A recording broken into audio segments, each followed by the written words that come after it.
روزہ رسول پر کون سا درود شریف پڑھنا چاہیے؟ درود ہے یہ ایک، 25 کے قریب صحابہ نے آپ سے سنا، 45 سیغے، اور ہر سیغہ شروع ہوتا ہے اللہم صلی علی محمد۔ درود کہتے اس کو ہیں۔ یہ جو الصلاۃ والسلام علیک یا رسول اللہ، یہ اجمی درود ہے، یہ کسی صحابی نے بتایا نہیں، تابعی نے پڑھا نہیں، نہ آپ کی قبر پہ تھے نہ دور رہ کر۔ یہ جو بریلر ہیں انہوں نے درود بدلا، جو للڑ دیوبندی ہیں 2 نمبر شیاطین اپنے آپ کو کہتے ہیں ہم حیاتی ہیں، یہ حیاتی نہیں، یہ حیاتین ہیں، نرے پاگل، تو یہ کہتے ہیں کہ وہاں جا کر الصلاۃ والسلام علیک یا رسول اللہ پڑھو، یہاں اللہم صلی علی۔ تو بریلوی کہتے ہیں جہاں پر بھی وہی، تو پہلے درود میں تعریف کی ہے۔ درود پیغمبر نے جو بتایا وہ ہے اللہم صلی علی محمد الصلاۃ والسلام علیک یا رسول اللہ والا درود، یہ رسول اللہ نے نہیں پڑھوایا، صحابہ تابعین کسی نے نہ آپ کی قبر پہ یہ درود پڑھا ہے اور نہ دور رہ کر یہ درود پڑھا ہے، یہ آپ کے مولویوں کا درود محرف شدہ ہے، اور یہ ظالم درود میں بھی تعریف کرتے ہیں۔ اس نیت سے قرآن کا ختم پڑھنا کہ اللہ خیر اور برکت کرنا جائز ہے۔ بھئی عمل کے لیے 3 شرطیں ہیں، ایک ہے نیت صحیح ہو، اور دوسری اہم شرط ہے کہ وہ پیغمبر کریم کی سنت کے مطابق ہو۔ اب پیغمبر کریم کی اتباع نہیں، جتنی اچھی نیت بھی ہو ثواب نہیں ملے گا، اس کو ثواب سمجھے گا گناہ ملے گا، اس کا نام بدعت ہوگا۔ یہ قرآن خوانی پر اجتماع اسوہ رسول سے ثابت نہیں، اصحاب رسول سے ثابت نہیں۔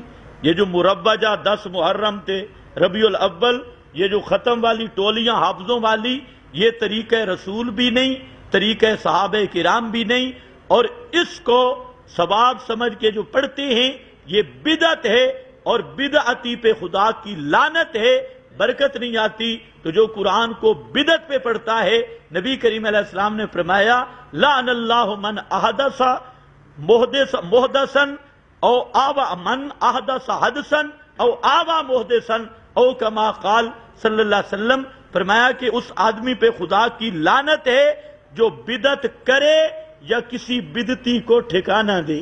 تو یہ جو بدعتی بیٹھے ہیں حفاظ کرام، خاتمی جماعت، ان کو ختم پہ بلانے والے پہ بھی خدا کی لعنت، اور ان پڑھنے والوں پہ بھی خدا کی لعنت۔ یہ رحمت للعالمین کا فرمان ہے، جہاں امام الانبیاء فرماتے ہیں ان پہ لعنت ہے خدا کی، تو آپ خیر اور برکت کی امید رکھیں گے۔ خیر اور برکت ملتی ہے پیغمبر کی اتباع میں، پیغمبر کی سنت میں۔ اپنی طرف سے مذہب بنا کر وہ کبھی جی یزید کو خلیفہ کہہ سکتے ہیں، وضاحت فرمائیں۔ بھائی دیکھیں، یزید خلیفہ بمعنی امیر کہنا بالکل جائز ہے، اور اگر خلافت سے معہودہ خلافت ہو تو وہ بالکل نہیں ہے۔ یہ بات تو پہلے یہ سمجھنی چاہیے کہ خلافت کا مفہوم کیا ہے۔ غیر اللہ کے نام کی نظر نیاز آدمی کس حالت میں کھا سکتا ہے؟ غیر اللہ کی 4 چیزیں ہیں، صرف غیر اللہ کے نام کی نظر نیاز نہیں، 4 سٹیپ پہ۔ پہلا انما حرم علیکم المیتہ، مردار، والدم، رگوں والا خون، اور ولحم الخنزیر، خنزیر کا گوشت، وما اہل، اور 10ویں محرم کی سبیل، اور 12ویں یہ چاول حلوے، یہ ما اہل، ہر غیر اللہ کے نام کی نظر نیاز، یہ 4تھا درجہ ہے۔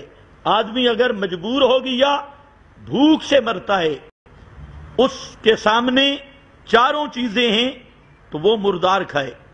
مردار کھا سکتا ہے لیکن اتنا کہ جان بچ جائے حالت اضطراری میں، اور اگر مردار نہیں تو خون، وہ اگلا سٹیپ، اگر وہ نہیں تو پھر خنزیر اتنا کھا سکتا ہے کہ جان بچ جائے، اور خنزیر کے بعد نمبر ہے ما اہل بہ لغیر اللہ، یہ خنزیر سے بھی بڑھ کے حرام ہے، چاہے وہ غیر اللہ کے نام کی سبیل ہو تقرب کے لیے، یا بکرا، چھترا، حلوہ، گوشت، کچھ بھی ہو، وہ سب کا سب ما اہل میں داخل ہے، اور وہ خنزیر سے بڑھ کے حرام ہے۔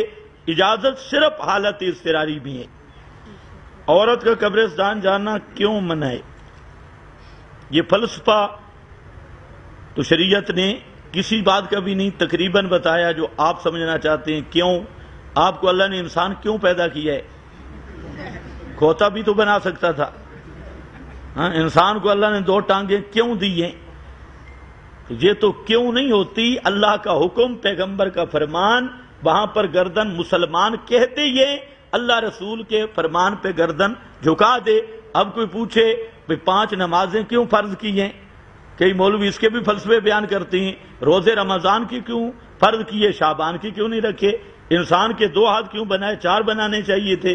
یہ 2 آنکھیں کیوں 2 پیچھے بھی ہونی چاہیے تھی، لیٹیں بیک کی طرف بھی ہوتی؟ تو یہ ایسی کیوں بے وقوفی والی بات ہے؟ باقی رہ گیا عورت کو قبرستان سے منع کرنا، اس کی علت نہیں ہوتی، حکمت ہوتی ہے۔ اس میں بہت ساری حکمتیں ہیں۔ ایک یہ ہے کہ عورت کا ذہن کچا ہے، یہ قبرستان جا کر خلاف شرع کام کرتی ہے، بین کرتی ہے، قبر والوں کو پکارتی ہے، نظر نیاز بھی اکثر عورتیں دیتی ہیں۔ تو آپ صلی اللہ علیہ وسلم نے ابتداءً نئے توحید کا جب اعلان کیا، مردوں کو بھی منع کر دیا، عورتوں کو بھی۔